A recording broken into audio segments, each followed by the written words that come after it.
नहीं होने देना चाहते हैं। जब एक तरफ कोर्ट कह रहा है कि शिक्षण संस्थानों में पढ़ाई नहीं हो रही प्राइमरी विद्यालय में, और वहां पढ़ाई तभी होगी जब वहां बेहतर टीचर की व्यवस्था कराई जाएगी और टेबल बेंच ब्लैक बोर्ड की व्यवस्था कराई जाएगी। हम सरकार से यही कह रहे हैं, एक समान अनिवार्य फ्री शिक्षा की व्यवस्था करा दिया जाए, ताकि इस गरीब और अमीर सबके बेटे एक समान पढ़ाई जब करेंगे तो हमको लगता है उत्तर प्रदेश में शिक्षा बेहतर होगी। लेकिन इस पे चर्चा करने से समाजवादी पार्टी भाग रही है। हम भर और राजभर जाति सहित तमाम जो उपेक्षित जातियां उनको सामाजिक न्याय दिलाने की जब बात कर रहे हैं, तब भी समाजवादी पार्टी उससे वॉकआउट करके उसका विरोध करने के लिए सड़क पे आ जा रही है। तो जिन मुद्दों पर जनता ने वोट दिया है, चाहे आप घरेलू बिजली का बिल देखिए, आज भी गरीबों का बिजली का बिल बड़े पैमाने पर आ रहा है। अब इस बात को हम सरकार के सामने रखें और सरकार ये हमसे कह रही है कि नहीं, हम इस समस्या का समाधान करने के लिए कोई रास्ता निकालेंगे कि जो ज्यादा बिजली का बिल आ रहा है, जो यूनिट लगी हुई है बिजली का, उसको हम चेक कराएंगे और चेक करा करके समाधान कराएंगे। हमारे माननीय विधायक गणों ने जो प्रश्न लगाए थे सदन में,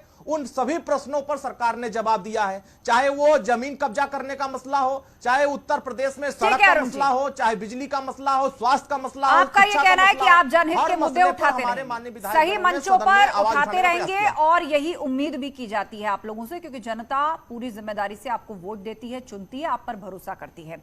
आलोक वत्स जी, आजम खान के लिए जो शिकायत लेकर राज्यपाल के पास पहुंचा सपा का प्रतिनिधिमंडल, क्या संदेश देना चाहती है? बीते दिनों आरोप लगे थे कि कई मुस्लिम लीडर्स नाराज हैं समाजवादी पार्टी से या अखिलेश यादव के काम करने के तरीके से। आजम खान साहब को नहीं पूछा गया, अचानक भाजपा ने उनकी तारीफ करनी शुरू कर दी।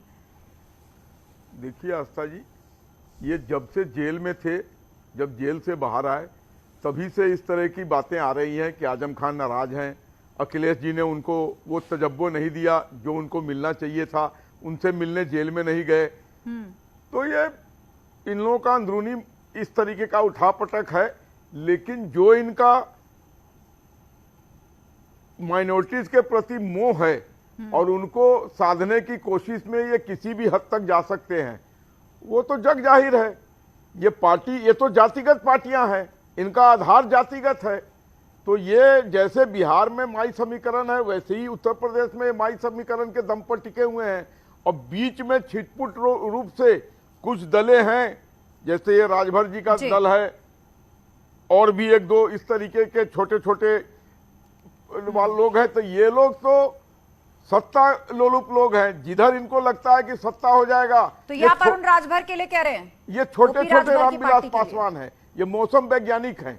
ये देखते हैं कि जिधर कुछ मामला फिट हो जाए उधर ये सट जाते हैं। इनको ना सिद्धांत से कोई लेना है, न इनको कोई पार्टी से लेना है, डिबेट क्लोज करने अंतिम पड़ाव में। बोलिए इनको सिर्फ ठीक है, आलोक जी बात आ गई आपकी। अरुण राजभर कुछ कहना चाह रहे हैं, एक कहावत है आस्था जी, बोलिए अरुण राजभर। एक आस्था है, 5 सेकंड आलोक जी, नहीं एक सेकंड, एक कहावत है आस्था जी, जिधर देखे खीर उधर गए फिर।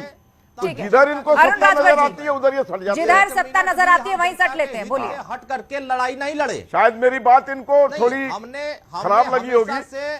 सत्ता की लड़ाई नहीं लड़ी है, हमने व्यवस्था परिवर्तन की लड़ाई लड़ी है कि जो आजादी के 75 साल में जिन व्यवस्थाओं को बाबा साहब ने दिया है पिछड़े, दलित, गरीब, वंचित समाज के हर वर्गों को, उन व्यवस्थाओं को जनता तक पहुंचाने के लिए, जैसे सदन में चर्चा होती है, सदन के बाहर चर्चा होती है, आपके चैनलों पर चर्चा बिल्कुल होती है। लेकिन बड़ा सवाल यह है कि किसी भी मुद्दे को उठाने का सही मंच यदि सामने हो तो क्या उसको छोड़ करके सड़क पर हंगामा करना जायज है? आप सभी मेहमानों का शुक्रिया इस चर्चा में शामिल होने के लिए। तो ये जो सवाल है